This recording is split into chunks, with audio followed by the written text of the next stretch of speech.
Je vous salue dans le nom précieux de Jésus-Christ, Shalom. C'est ici maintenant donc le cours numéro 3 et nous allons aborder un sujet qui est très important. Il s'agit de la doctrine du salut, ce qu'on appelle la sériotologie ou le plan du salut. Alors, dans le plan du salut, nous allons voir une chose. Le point numéro 1 aujourd'hui que nous allons donc aborder, nous allons décortiquer, nous allons recevoir et nous allons demander au Saint-Esprit de nous conduire dans la vérité qui est la parole de Christ. Père éternel, nous te remettons ce moment entre tes saintes mains. Oui, Seigneur, viens nous parler aujourd'hui encore. Viens nous faire du bien ce soir. Parce que nous avons besoin de recevoir ta parole. Parce que c'est ta parole qui est bonne, agréable et parfaite. C'est ta parole qui nous change. C'est ta parole qui nous amène à la transformation. Oui, Seigneur, aujourd'hui, nous voulons être enseignés par toi, Saint-Esprit, parce que c'est toi qui nous enseigne et qui va nous rappeler la parole de Christ. Merci, Seigneur, de nous faire du bien, que nous puissions marcher encore en nouveauté de vie, que nous soyons encore transformés aujourd'hui, que nous puissions porter de nouveaux fruits, des bons fruits. Merci Seigneur, nous te disons merci dans le nom de Jésus-Christ. Merci Saint-Esprit, sois le bienvenu au nom de Jésus-Christ. Amen. Voilà, bien-aimés, aujourd'hui donc c'est le cours numéro 3, le plan du salut. Le point numéro 1 que nous allons aborder, c'est la création de l'homme et de la femme. Donc, il s'agit de la création de l'homme et de la femme. Alors aujourd'hui, les cours évoluent un peu. Nous allons rentrer dans des cours où ça sera des questions-réponses.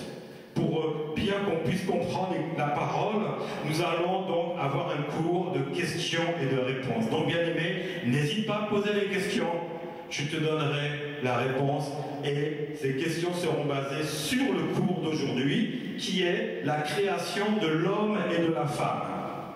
Donc, bien aimé, point numéro 1, nous allons voir la création de l'homme et de la femme. Donc, on va commencer par, dans la Bible, oui parce qu'on ne va pas ouvrir quand même les cahiers d'histoire et de géographie, il n'est pas question ici de voir l'homme et la femme selon des théories humaines. Oui, c'est ce qu'on avait vu à l'école. Oui. Non, il ne s'agit pas de Darwin, il s'agit de la création, que Dieu a créé l'homme et la femme. Oui, je comprends parce que quand on parle de la création de l'homme et de la femme, nous avons reçu donc l'enseignement à l'école quand on était petit, le seul enseignement qui a pu, c'est vrai, comme tu le dis, qu'on a pu recevoir parce qu'il n'y avait pas à l'école, on n'enseigne pas Dieu, on n'enseigne pas la parole de Dieu, on n'enseigne pas la Bible, donc on enseigne autre chose. Et cette autre chose, c'est une théorie. Vous savez, il y a des intellectuels, des professeurs d'école, on les a convoqués, on leur a dit, vous savez, on n'a que ça à proposer comme doctrine. Donc, on ne peut donner que ça aux élèves et faites avec. Oui, nous avons compris que Darwin, pour lui, on descend d'un poisson. Le poisson est descendu de l'océan. Il est sorti, il s'est transformé, il est devenu un singe et le singe est devenu un homme. Mais nous savons aussi très bien que dans cette théorie, qui est une imagination des hommes, il y a un chaînon manquant. Bon, eux-mêmes reconnaissent qu'il y a un problème entre le singe et l'homme. Il y a un problème, il manque un chaînon. Ce qui annule toute cette théorie, cette imagination, ces suggestions, elles sont annulées, c'est la vérité, mais reconnaissons cela, mais on ne peut apporter rien d'autre que cela. Donc continuons à enseigner dans les écoles cette théorie qui est la loi de Darwin avec un problème dedans. Voilà, c'est tout ce qu'on peut proposer. Mais nous, ici, nous savons que par la foi, nous avons un Dieu qui nous a créés. Et c'est ici que, donc, mon frère, je te réponds que la création de l'homme et de la femme vient de Dieu. Elle ne vient pas d'un poisson transformé en singe. Elle vient de Dieu. Alors, nous allons voir dans Genèse, au chapitre 1, vous avez noté Genèse, chapitre 1, versets 26 à 28. Je vais lire dans le nom de Jésus-Christ. Genèse chapitre 1, versets 26 à 28.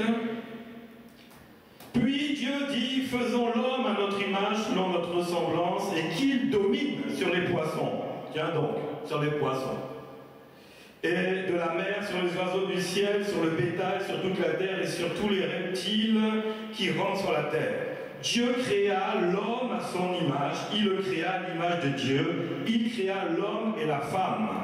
Dieu les bénit et Dieu leur dit, soyez féconds, multipliez, remplissez la terre et assujettissez-la, dominez sur les poissons de la mer, sur les oiseaux du ciel et sur tout animal qui se meut sur la terre. Voyez, bien-aimés, ici, nous voyons que Dieu a créé l'homme et la femme. Alors, Dieu, il faut savoir que Dieu est esprit. Nul n'a pu voir Dieu. Nul n'a pu voir le visage de Dieu, pas même Moïse. Encore moins Abraham. Mais la Bible dit que Dieu a créé l'homme et la femme. Il les a créés à son image. Vous savez, bien aimé, Dieu est parfait. Pourquoi? La Bible dit que Dieu est bon, agréable et parfait.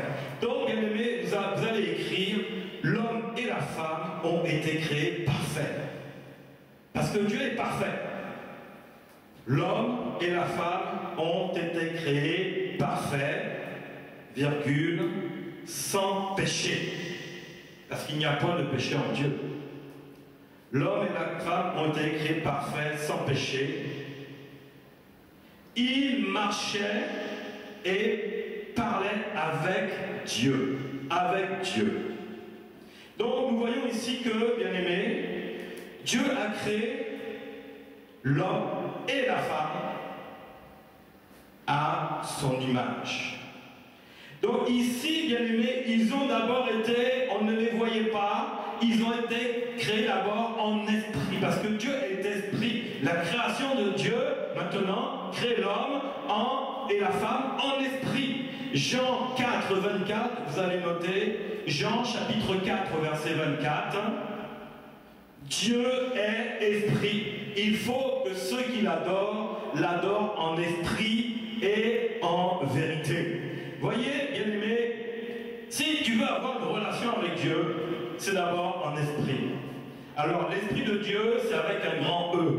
L'esprit de l'homme ou de la femme, c'est le petit, le E minuscule. Le E majuscule, c'est l'esprit de Dieu, c'est Dieu. L'esprit en E minuscule, c'est l'esprit de l'homme, de la femme, l'esprit humain.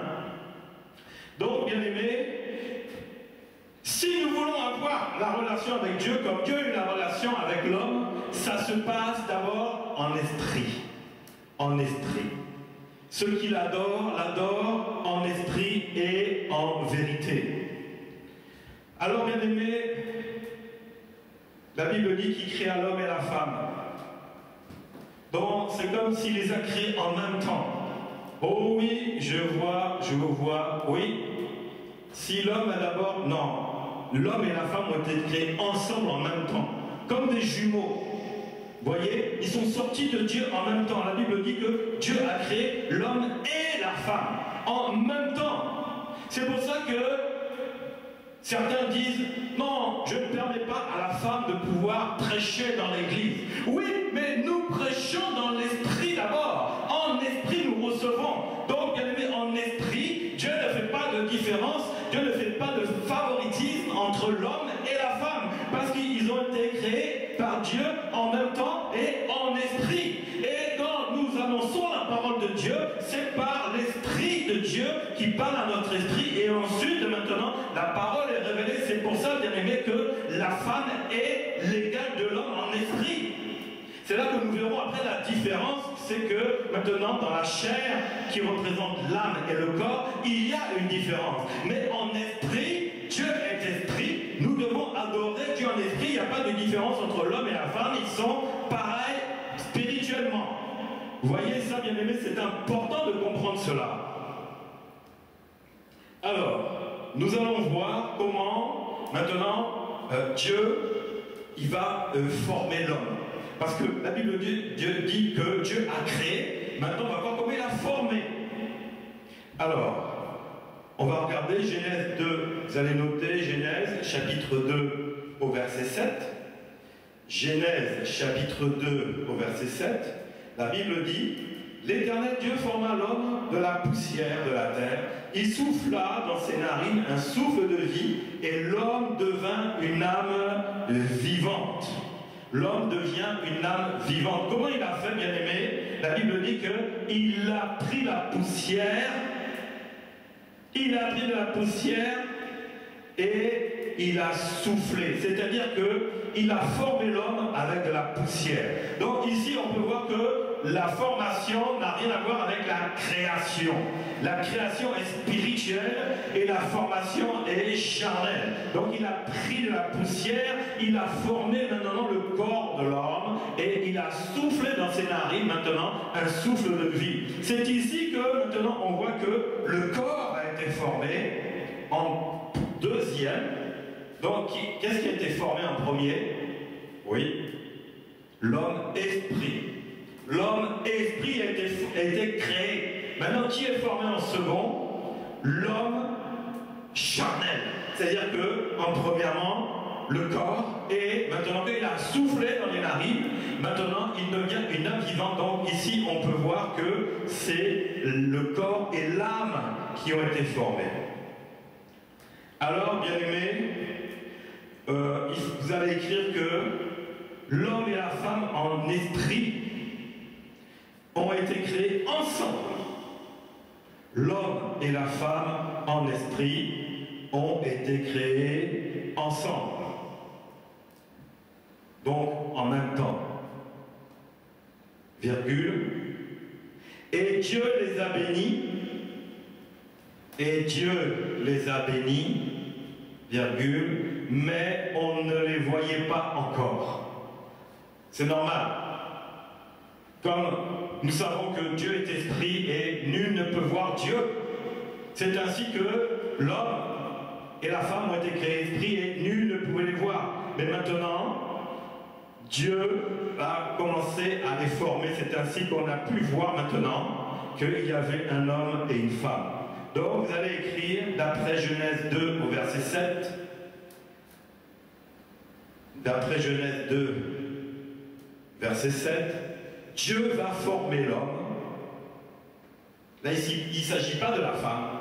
Il s'agit de la formation, d'abord la formation de l'homme. Dieu va former l'homme, point. Il est composé. Alors, de quoi est-il composé? Oui. D'un corps et d'une âme. L'homme est composé d'un corps et d'une âme. Alors, nous allons voir dans Hébreux 4.12. Dans Hébreux 4.12, bien aimé, c'est un passage que j'aime beaucoup. Je le connais par cœur, parce qu'un jour, le Seigneur, lorsque je me réveillais le matin, me parla doucement à mon oreille. Je venais de me réveiller, je voyais ma femme assise au bord du lit, et tout d'un coup, il y a une voix qui m'a parlé audiblement, comme vous m'entendez, je l'ai entendue, mais elle parlait doucement. C'était une voix douce. Et elle me soufflait à mon oreille. Hébreux 4.12. Hébreux 4.12. J'ai dit, ah, Hébreux 4.12. Ma Bible était à côté de moi sur mon chevet. J'ouvre, je regarde. Ce passage, je ne l'avais pas encore lu, je ne le connaissais pas. J'étais jeune chrétien, converti, né de nouveau. Et voici ce que dit Hébreux 4.12. Car la parole de Dieu est vivante et efficace, plus tranchant qu'une épée quelconque à deux tranchants, pénétrante jusqu'à partager âme et esprit, jointure et moelle. Elle juge les sentiments et les pensées du cœur. Voyez ici, bien aimé, j'avais reçu cela en esprit. Parce que Dieu est esprit. Quand tu reçois quelque chose en esprit de la part de Dieu, bien aimé, je peux t'assurer, ça sera gravé à tout jamais dans ton âme.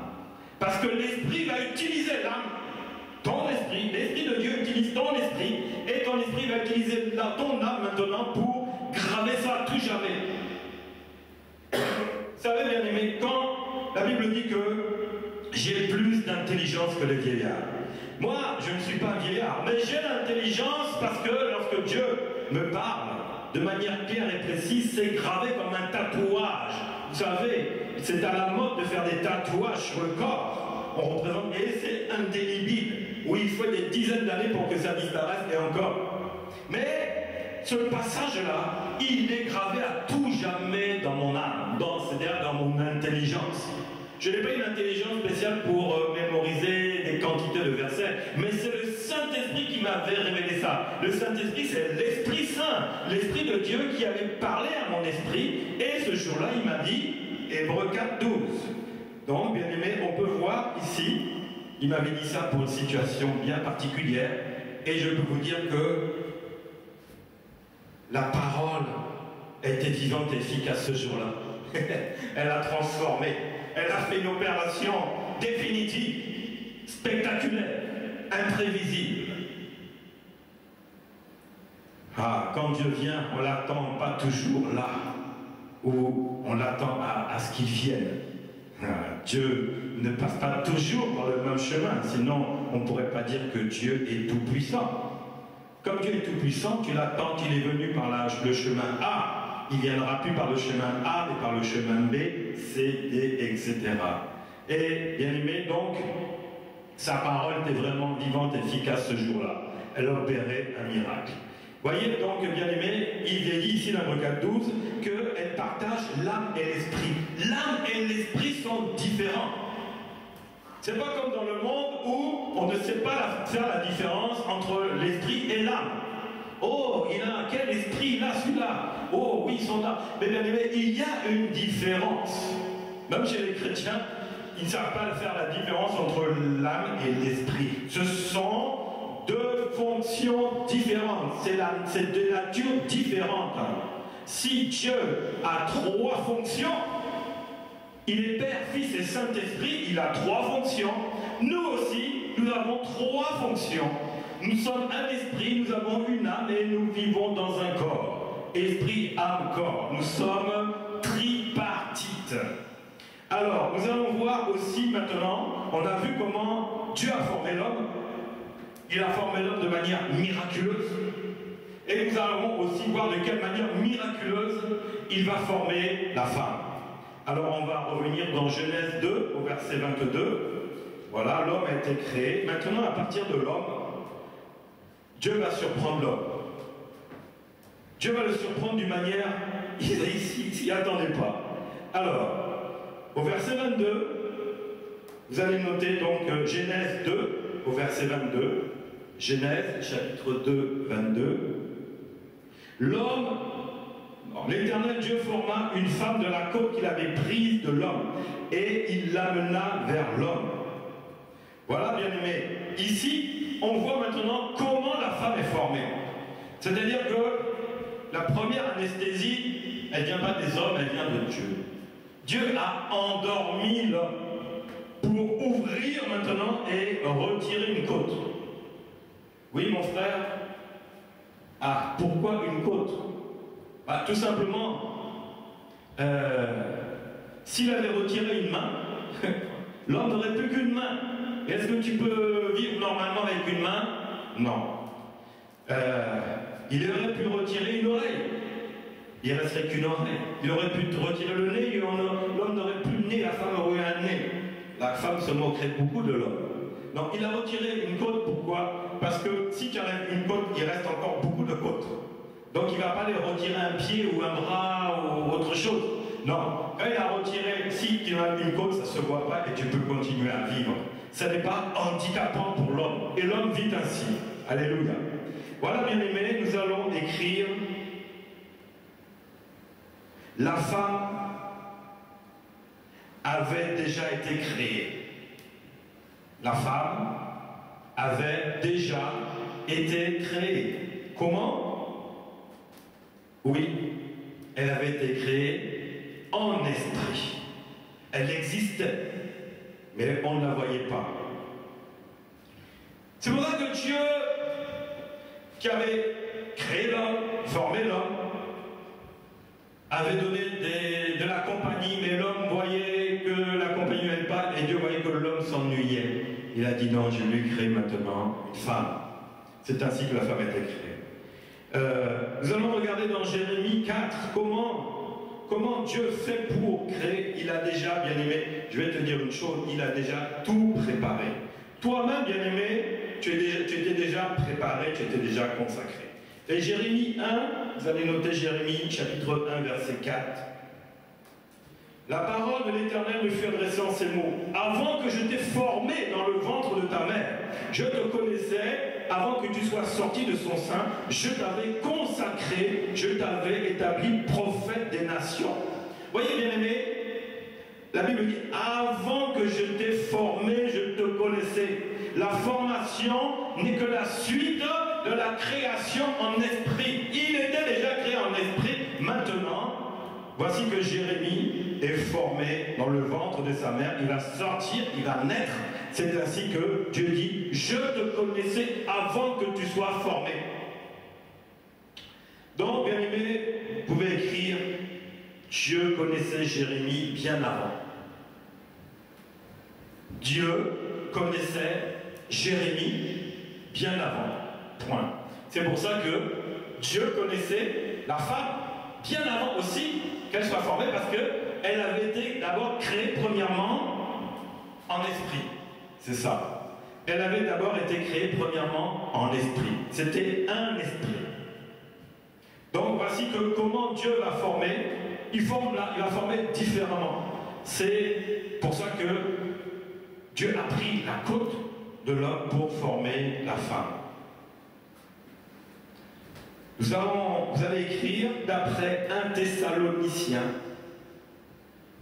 D'après 1 Thessaloniciens, chapitre 5, verset 23.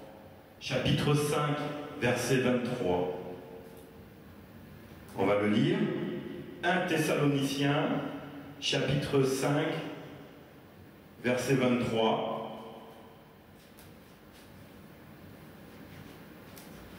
1 Thessaloniciens 5, verset 23.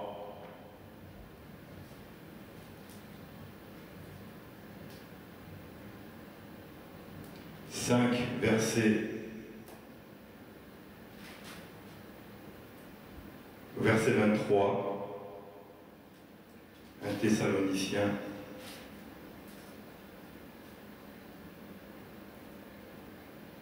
Que la paix de Dieu vous sanctifie lui-même tout entier. Que tout votre être, l'esprit, l'âme et le corps soient conservés irréprochables lors de l'avènement de notre Seigneur Jésus-Christ. Ici, la Bible nous dit que nous sommes un être vivant qui doit être sanctifié tout entier. Et il parle ici de l'esprit, l'âme et le corps, soient conservés irréprochables. L'esprit, l'âme et le corps.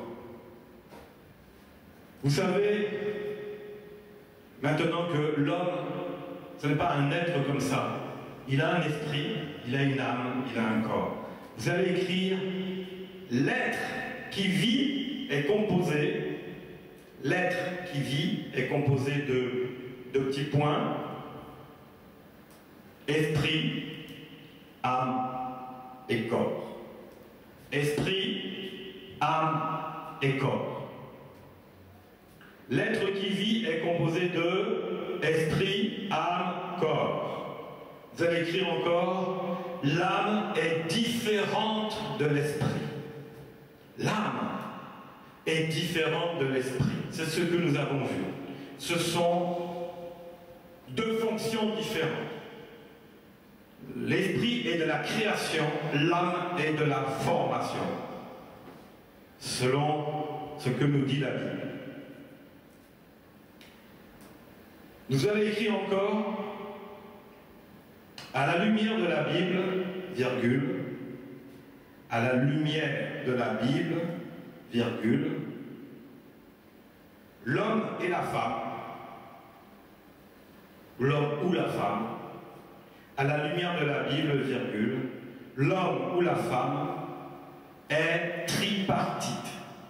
Alors tripartite, c'est en deux mots, tri comme T-R-I-partie, P-A-R-T-I-T-E. Tripartite. Oui? Oui, ça veut dire trois parties. Trois parties. Comme Dieu aussi est trois parties. Et Dieu n'est pas la Trinité. Non. Non, non. Dieu a trois fonctions comme l'homme a trois fonctions. C'est un peu comme si vous voulez un artisan ou un entrepreneur. Un entrepreneur, par exemple, il doit faire le commercial, il va mettre sa casquette, sa tenue de commercial. Après, il doit faire les achats. Il doit maintenant mettre sa tenue d'acheteur. Ensuite, il doit faire les travaux. Il va mettre sa tenue d'ouvrier. Mais c'est la même personne. Vous voyez, bien aimé, c'est la même personne. Dieu est la même personne, il est le même. Il s'est fait chair en Jésus. Il est Dieu. Et il est l'Esprit aussi Saint, il est Dieu. Et il est Dieu le Créateur. C'est pour ça que je dis toujours, Dieu est Créateur, Jésus est réparateur, et le Saint-Esprit est la force présente pour nous. Mais bien aimé, c'est la même personne qui a trois fonctions. L'homme est pareil, bien aimé. Il a trois fonctions. Il n'est pas Dieu. Mais il est fait à l'image de Dieu. Mais il n'est pas Dieu. Non, bien aimé. Nous ne sommes pas des dieux. Non. Nous sommes faits créés à l'image de Dieu. C'est une grande différence. Et nous avons trois parties. Nous avons l'esprit, l'âme et le corps. Bien aimé, donc, à la lumière de la Bible, l'homme et la femme est tripartite. C'est-à-dire que, là, bien aimé, c'est là qu'on va rentrer dans la révélation. Aujourd'hui, tu vas savoir réellement qui tu es. Je peux te poser la question. C'est moi qui vais te poser la question, c'est toi qui me donnes la réponse. Qui suis-je? Oui. Esprit, âme, corps. Oui, mais ce n'est pas totalement ça. Esprit, âme, corps, c'est... Non. Je vais vous expliquer. On va rentrer plus dans la précision. Vous allez écrire « L'homme est un esprit ». Point. L'homme est un esprit. Le « et » là, tu vas l'entourer. « Et ». E-S-T. L'homme est un esprit. Et. Parce que Dieu dit « J'ai créé l'homme et la femme à mon image. » En esprit. Dieu a créé l'homme en esprit. Tu es un esprit, bien-aimé. Qui tu es? Tu ne t'appelles pas Pierre, Paul, Jacques et c'est ça. Non. Tu es d'abord un esprit. C'est important. Ensuite, l'homme est un esprit. Point. Il a une âme. Point. Il vit dans un corps. Alors, est-ce que tu es toujours esprit, âme, corps? Non. Tu es qui tu es? Oui. Non, non. Oui. Tu es un esprit. Et ensuite quoi? Qu'est-ce que tu as? Tu es un esprit. Ensuite, qu'est-ce que tu as? Tu as une âme. Et le corps, c'est quoi? Oui, c'est ça. Tu vis dans un corps. Tu vis dans un corps. La Bible dit, ne sais-tu pas que tu es le temple du Saint-Esprit qui vit sur cette terre-là? Toi, tu es le temple du Saint-Esprit, bien-aimé. Ton corps est aussi le temple du Saint-Esprit. Et aussi l'habitation de ton esprit. C'est comme une tente. C'est comme une tente, bien-aimé. Elle est provisoire. Elle a été créée par la poussière. La tente aussi qui est créée n'est que provisoire. Le corps est provisoire. Nous sommes des voyageurs, des gens de passage sur cette terre. Le corps a été créé poussière. Il va retourner poussière. Mais l'esprit, lui, est éternel.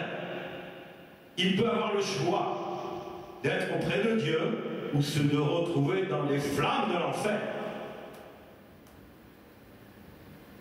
Bien-aimés, nous sommes un esprit, nous avons une âme et nous vivons dans un corps. Donc, bien aimé, les trois sont importants parce que Dieu a créé les trois. Il a créé l'esprit et il a formé maintenant le corps et l'âme. Donc, bien aimé, quelle est ton identité dans le Seigneur Jésus-Christ? Parce que c'est en Jésus-Christ que tu vas découvrir cette identité. Parce que l'Esprit était mort au péché. Ça, nous le verrons plus tard. Comment peut-il se faire que maintenant, nous, notre esprit est relevé? C'est parce qu'en Jésus-Christ, nous avons été rachetés. Et notre esprit qui était mort ou endormi, maintenant c'est relevé. Donc, bien aimé, nous sommes un esprit. Avant que nous ayons Jésus dans notre vie, on marchait charnellement avec notre intelligence, notre âme, c'est-à-dire notre âme, nos pensées, nos émotions, nos envies, nos désirs, et il y avait le corps. Les deux faisaient la fête. Et on fait ce qu'on veut. Si l'âme a envie de faire quelque chose, le corps va se mettre avec et puis on va aller faire n'importe quoi. Voici ce qu'est la vie avant. Et toute personne qui reçoit Jésus change de vie, automatiquement. C'est-à-dire que ceux qui faisaient la belle vie, c'est-à-dire l'homme et le corps, ce qu'on appelle communément la chair. La chair, non, ce n'est pas ce qu'il y a entre les os et la peau. Je ne parle pas de cette chair-là. La chair, bien aimé. La chair, la Bible dit que la chair est faible, mais l'esprit est bien disposé. Vous voyez ici, lorsque nous vivions selon le train des choses de ce monde, nous vivions dans la chair, des choses charnelles, c'est-à-dire le corps et notre âme. Et nous marchions selon le train de ce monde, en faisant des choses qui n'étaient pas de Dieu, parce que notre esprit était encore il était endormi. Donc on n'avait pas la possibilité d'avoir une connexion. Parce que l'esprit a été créé pour qu'il y ait une communion, une connexion, une relation, une intimité avec Dieu. La chair, c'est autre chose. Mais d'abord, c'est en esprit. Quand Dieu parle, d'abord, c'est d'esprit à esprit, de son esprit à mon esprit. Je ne vais pas recevoir les choses charnellement. Vous voyez, lorsque le Seigneur m'a dit à mon oreille Hébreux 4:12, c'est à mon esprit qui s'était adressé, et mon esprit maintenant a transmis à mon âme. Et maintenant c'est sorti de ma bouche. Donc les trois sont nécessaires. Mais il faut que ce soit l'esprit qui soit bien réveillé, relevé, et qui soit maintenant le chef. L'esprit, c'est le chef. Avant, dans la chair, c'était l'âme qui était le chef, et avec le corps, on fait ce qu'on veut, c'est nous qui avons le pouvoir, parce que l'esprit, il est par terre, il est mort au péché. Mais, en Jésus-Christ, tu as reçu Jésus, ton esprit maintenant, par le salut, le plan du salut, que Dieu a mis en place à travers Jésus. Dieu est descendu, bien aimé, dans ce monde-là, et il a pris un corps qu'on appelle Jésus, il a épousé une femme qui s'appelle Marie, et Dieu s'est fait homme. Mais c'était Dieu, bien aimé, sur terre. Et il est venu maintenant nous racheter. Parce que la chair faisait bombance. La chair faisait ce qu'elle voulait. Elle voulait voir d'autres dieux, d'autres théories, d'autres religions qui ne sont pas la vraie. Mais à cause, bien aimé, de Jésus, nous avons été rachetés. Et c'est là que notre esprit maintenant s'est réveillé. Nous ne marchons plus selon la chair, selon les convoitises de ce monde, mais nous marchons par notre esprit. Amen. Donc, bien aimé, je suis un esprit. Tu peux dire, oui, qui tu es? Voilà, tu es un esprit. Et le corps, c'est quoi? C'est, voilà, ma soeur, c'est ta demeure sur terre. La demeure va partir, l'habitation va partir, mais l'esprit va rester. Maintenant, la question, c'est où il va aller. Tout dépend de ce que l'on fait sur cette terre-là. Alléluia. La chair est faible, mais l'esprit est bien disposé. Alors, vous allez écrire mon esprit, petit e minuscule. Avec mon esprit, j'entre en contact.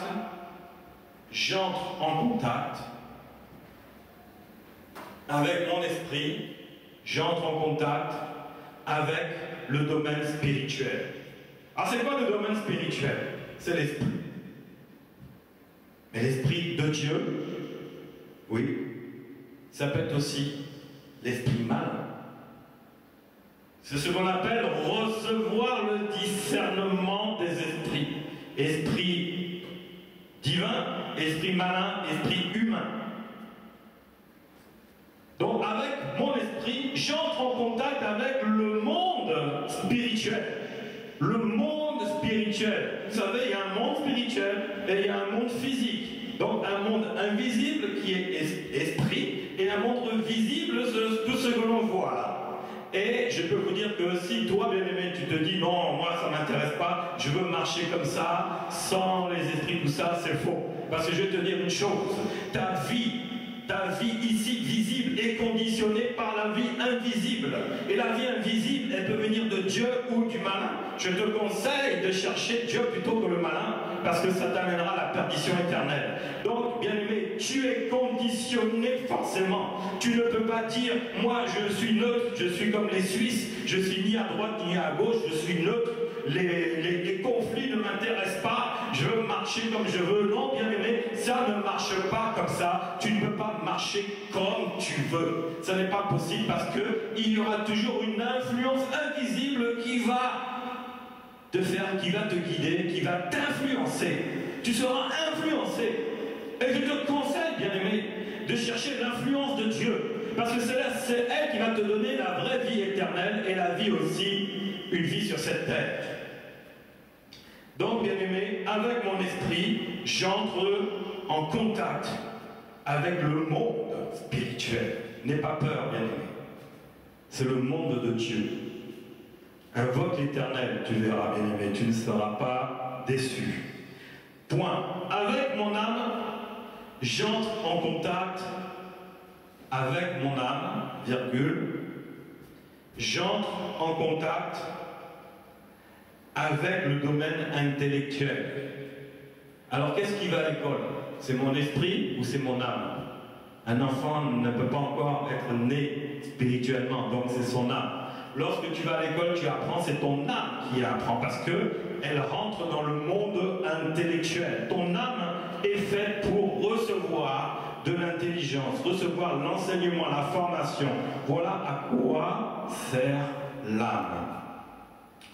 Ensuite, point, avec mon corps, virgule, avec mon corps, virgule, j'entre en contact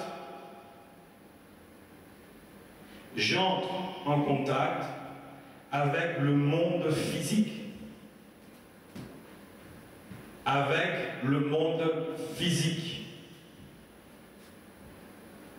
Avec mon corps, j'entre en contact avec le monde physique.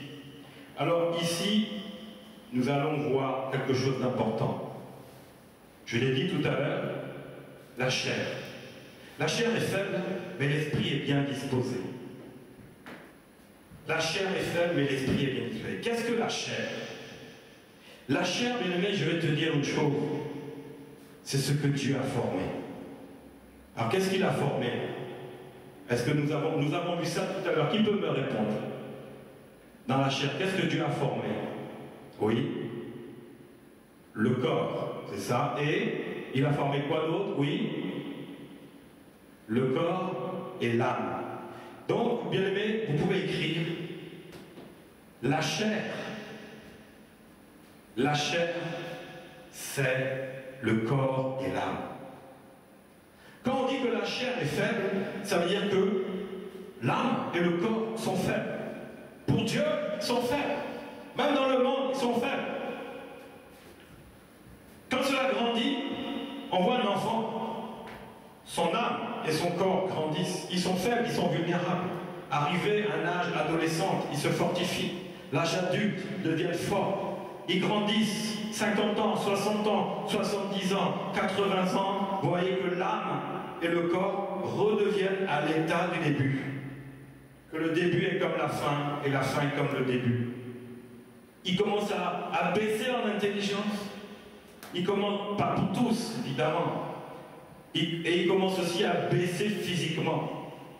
Pour peu qu'il ait la chance d'arriver à 100 ans, bien aimé, là vous pouvez voir que même au niveau intelligence et au niveau corps, là il y a un manque d'autonomie pour beaucoup de personnes. Pour beaucoup.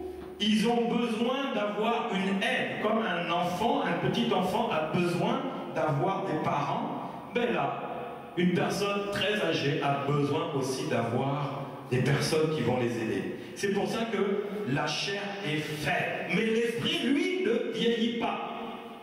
Il est éternel. C'est pour ça, vous avez écrit, la chair, c'est l'âme et le corps. Maintenant, comme on voit que l'homme et la femme sont trois parties, esprit, l'homme est un esprit, il a une âme, il vit dans un corps. Je vais t'expliquer maintenant comment un peu tout ce monde-là vit ensemble. Je suis un esprit, j'ai une âme et je vis dans un corps. Comment ça se passe maintenant dans la vie de tous les jours? Parce qu'il faut voir les choses concrètes. L'esprit est bien disposé. C'est l'esprit qui prend le contrôle maintenant sur l'âme et le corps. Avant, c'était l'âme et le corps faisaient la fête, c'était les chefs, c'était les hauts, ceux qui maîtrisaient tout. L'esprit était endormi, était mort au péché. Voici que maintenant l'esprit se lève, maintenant c'est dit, c'est moi le chef. C'est moi qui vais vous diriger maintenant. Voici qu'il y a un conflit maintenant qui commence à avoir. Dans nos vies, maintenant, il commence à avoir un conflit et un changement. Quand tu es en Jésus-Christ, la Bible dit, celui qui est en Jésus-Christ, il est une nouvelle créature, création. Les choses anciennes partent. Maintenant, voici, toutes choses deviennent nouvelles. C'est-à-dire que lorsque nous naissons en esprit, c'est l'esprit maintenant qui va changer la vie de l'âme et de l'esprit. L'âme était le chef. Et le corps était l'ami fidèle. Les deux faisaient les 400 coups ensemble. On peut voir qu'avant qu'on ait Jésus-Christ, on avait une vie passée, c'était cela, c'était la chair. Mais en Jésus-Christ maintenant, nous sommes rachetés, notre esprit est libéré, il est réveillé maintenant, c'est le nouvel homme. Et là, avant, c'était l'homme ancien. Le nouvel homme, maintenant, va prendre le contrôle de la chair, donc l'âme et de l'esprit. C'est ainsi que tu étais habitué à boire de l'alcool avant, mais lorsque l'esprit se réveille maintenant, l'esprit va dire alcool terminé, cigarette terminé, luxure terminé, vol terminé, mensonge terminé, etc., etc., etc. Méchanceté terminée, colère terminée. Bien aimé, ça c'était l'homme qui marchait selon le train de ce monde. Voilà, c'était ça. Mais l'esprit maintenant qui s'est réveillé va dire non, c'est terminé. Ici c'est moi le chef. L'âme commence et va se retrouver au milieu. Vous avez l'esprit, numéro 1, numéro 2, l'âme, et numéro 3, le corps. Mais le corps a des envies. Le corps a des envies. Et qui se retrouve au milieu? L'âme. L'âme va redevenir maintenant un champ de bataille. C'est entre les pensées qui viennent de notre esprit par l'Esprit Saint de Dieu qui va nous dire prie. Le corps va dire ah non, j'aime pas les choses de Dieu. Bien aimé, le corps n'aime pas les choses de Dieu. Le corps n'aime pas la prière. Le corps n'aime pas se mettre à genoux, mais il aime bien dormir, couché, au chaud. Ou si on dit ah, on est dimanche là, il neige, il fait froid. Le corps va dire oh, j'ai pas envie. Il va dire à l'âme restons là. L'esprit va dire non, levons-nous, allons parce que nous devons remercier le Seigneur de cette semaine qu'il a fait. Il nous a gardés, il a renouvelé notre souffle de vie, il nous a guéris, il a pourvu à tous nos besoins. Nous sommes là alors que beaucoup n'ont pas la chance d'être là, mais sont peut-être dans des hôpitaux ou bien sous terre déjà.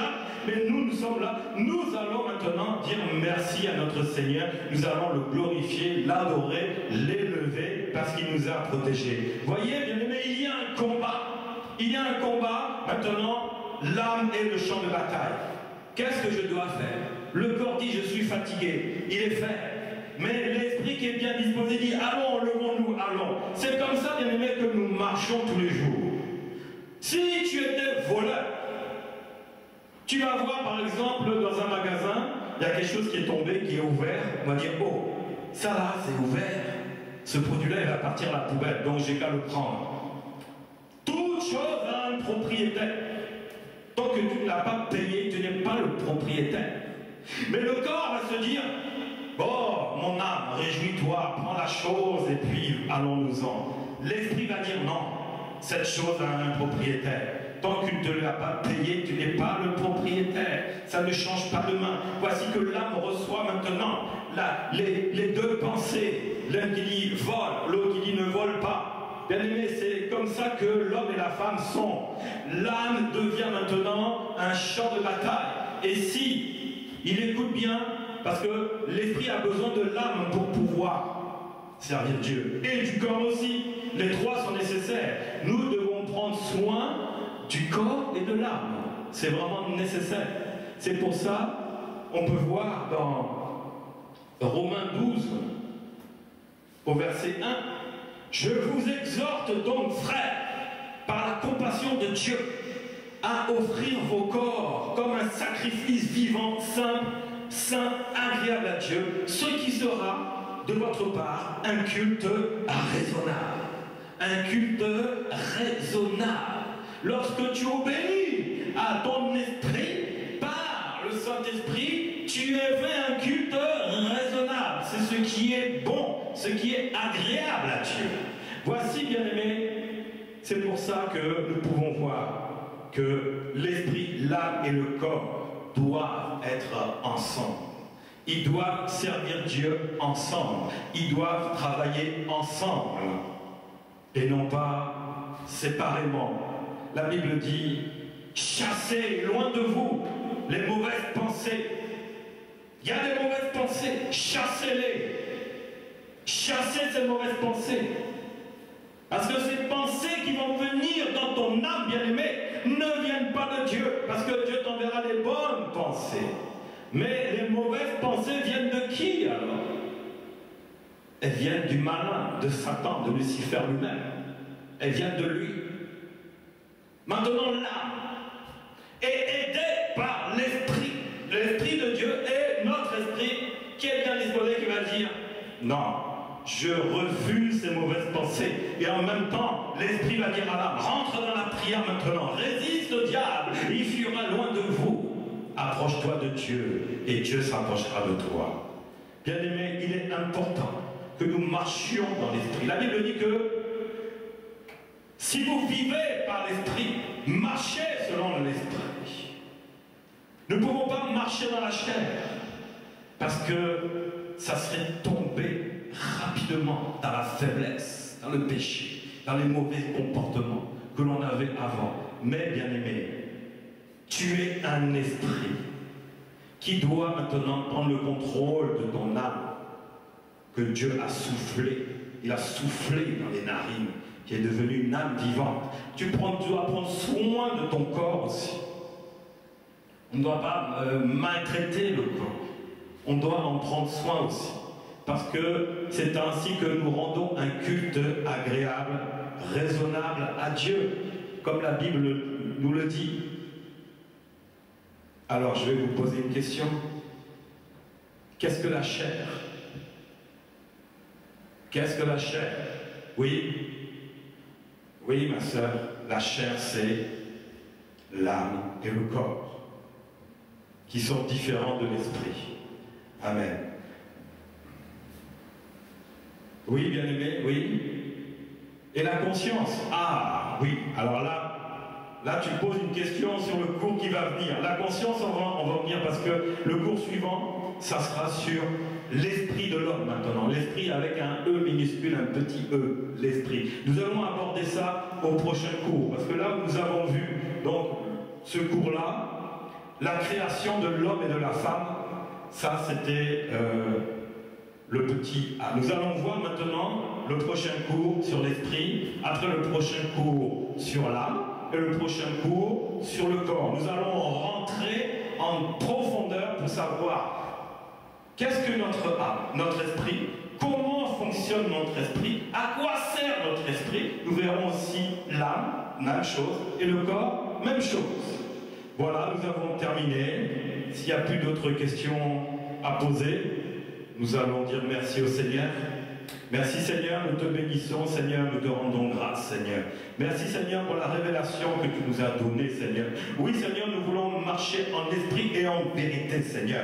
Oui Seigneur, nous voulons te servir et marcher en esprit. Seigneur, nous voulons t'adorer et te lever en vérité, en esprit, Seigneur. Oui, Seigneur, aide-nous à maîtriser notre âme, à maîtriser notre corps, que nous ne marchions plus selon les convoitises de la chair, mais que nous puissions marcher maintenant dans la vérité, en esprit et en vérité. Oui, Seigneur, aide-nous, Seigneur, par ton Esprit Saint, à parler à notre esprit, que nous soyons toujours en communion avec toi et que nous puissions toujours recevoir tes directives, Seigneur.